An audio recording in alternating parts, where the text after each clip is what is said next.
Shalom, la vidéo du 13 Iyar, les lois sur le langage. Conditions nécessaires. Il ne suffit pas qu'un cas donné entre des catégories énumérées ci-dessus pour qu'en parler soit considéré comme constructif. On se rappelle d'hier. Plusieurs conditions doivent d'abord être remplies. La première série de conditions touche la vérification des faits. Il est catégoriquement interdit d'exprimer sur quelqu'un des critiques fondées seulement sur des oui-dire. Ce n'est que lorsqu'on possède des informations de première main qu'on peut présumer que le caractère ou la conduite d'un coreligionnaire laisse à désirer. Parenthèse, sauf dans le cas où on veut protéger quelqu'un d'un préjudice éventuel, on pourra alors éventuellement transmettre une information de seconde main, comme on le verra plus loin.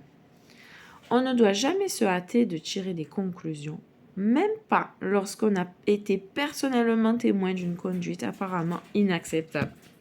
Un incident sorti de son contexte peut être extrêmement trompeur et faire méjuger aussi bien du caractère de la personne en cause que du bon droit de l'un ou de l'autre des protagonistes. Il faut examiner les conjonctures avec beaucoup de prudence pour s'assurer qu'on a bien compris une situation. Par ailleurs, il convient surtout, avant de conclure que quelqu'un a effectivement transgressé une halakha du Shulchan Aruch, de connaître les lois en question. Les affres de la pauvreté remplacent la tsaharat. Pauvreté. Nous nous sommes déjà demandé pourquoi on n'est plus affecté par la tsaharat sur notre peau.